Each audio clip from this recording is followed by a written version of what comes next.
अस्सलाम वालेकुम, welcome to Zayka hub bye उम्मे। कैसे हैं आप सब? उम्मीद है कि आप सब लोग खैरियत से होंगे।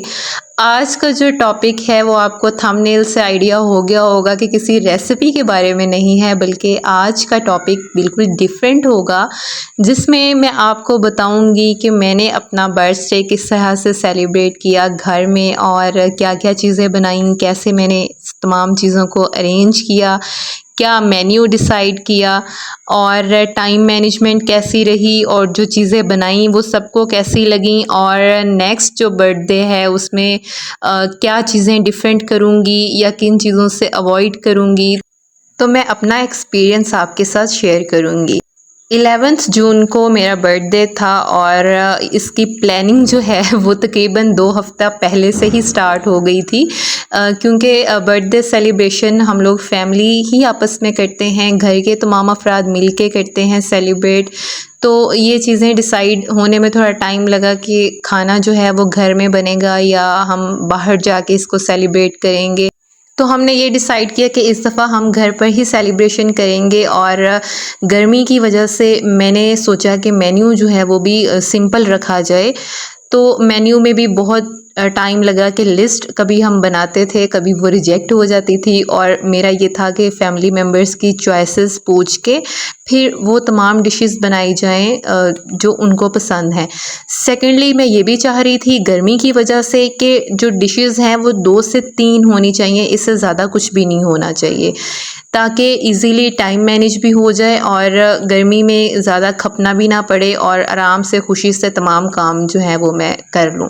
तो फैमिली से उनकी राय ली गई कि जनाब कौन सी डिश जो है वो बनानी चाहिए।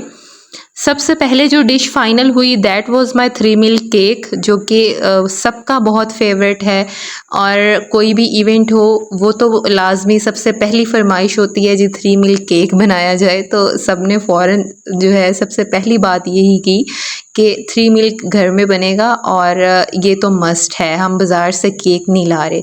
तो पहली चीज़ तो केक डिसाइड हो गया। उसके बाद हमें ये था कि एक बेक्ड आइटम होनी चाहिए कोई साथ, और फ्राइड आइटम भी एक होनी चाहिए, इससे ज़्यादा नहीं होना चाहिए। और बहुत ज़्यादा जो सालन है या राइस हैं हम इसकी तरफ भी नहीं जाना चाहिए, क्योंकि डेली बेसिस पे हम यही खा रहे हैं।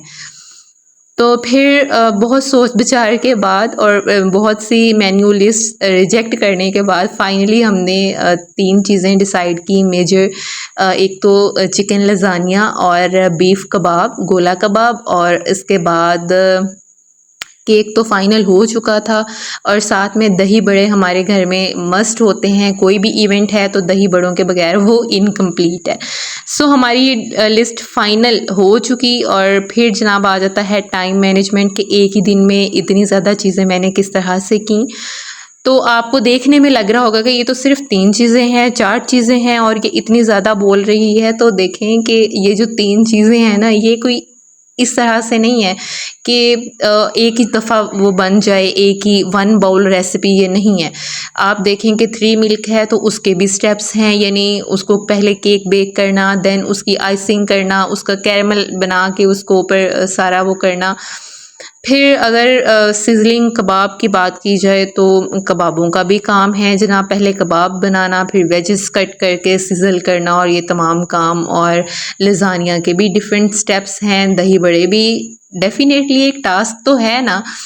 तो ये चीज़ें मैंने डिसाइड तो कर ली, लेकिन इनके स्टेप्स जितने मिलाओ और फिर एक दिन, तो थोड़ा सा टफ था टाइम को मैनेज करना।